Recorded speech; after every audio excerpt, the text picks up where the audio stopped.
एक बार की बात है, दो चिड़िया थी, चीकू और टीकू।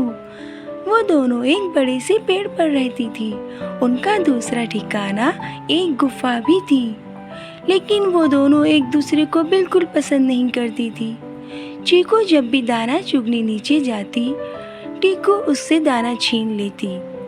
चीकू दिल ही दिल में सोचती, ये टीकू तो बड़ी बदमाश है।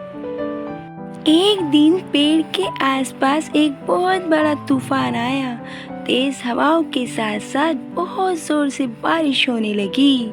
सब पेड़ झूलने लगे और चीकू और टीकू के घोंसले भी गिरने लगे। दोनों चिड़िया डर गईं, लेकिन दुश्मनी के कारण एक दूसरे की मदद नहीं कर रही थी।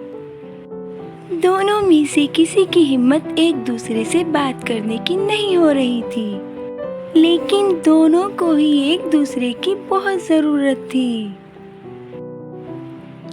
हवा और तेज हो गई और अचानक दोनों एक ही पेड़ की एक ही डाल पर टकरा गई। दोनों ने देखा कि अगर ऐसे ही लड़ते रहे तो तूफान से बचना मुश्किल हो जाएगा। तभी टीकू ने कहा, चीकू, अगर हम ऐसे ही लड़ते रहेंगे तो हम दोनों का घोंसला उड़ जाएगा। चीकू ने सोचा, ये सही कह रही है। उसने बोला, हम एक दूसरे की मदद करते हैं, बाद में जो होगा देखा जाएगा। दोनों ने एक मजबूत डाल को थाम लिया और एक दूसरे को अपने पंखों से ढकने लगे। धीरे धीरे तूफान थक गया और बारिश भी बंद हो गई। दोनों ने सुकून का सांस लिया। तब टीकू ने हंसते हुए कहा, तुम इतनी बुरी नहीं हो जितना मैं समझती थी। चीकू ने भी स्माइल करते हुए बोला, तुम भी इतनी बदमाश नहीं जितना मैं सोचती थी।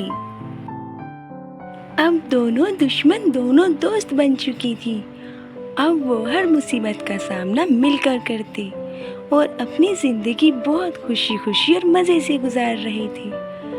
तो दोस्तों, हमें इससे ये सीख मिलती है कि दुश्मनी से कोई फ़ायदा नहीं है। दोस्त बनकर रहना ज़्यादा फायदेमंद होता है, जैसे चीकू और टीकू के लिए हुआ।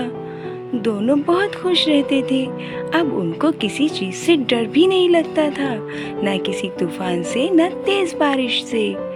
तो दोस्तों, दोस्ती हर चीज़ का डर निकाल देती है। तो क्यों ना हम सब दोस्त बनकर रहें। बताओ, रहोगे ना मेरे दोस्त बनकर आप सब भी?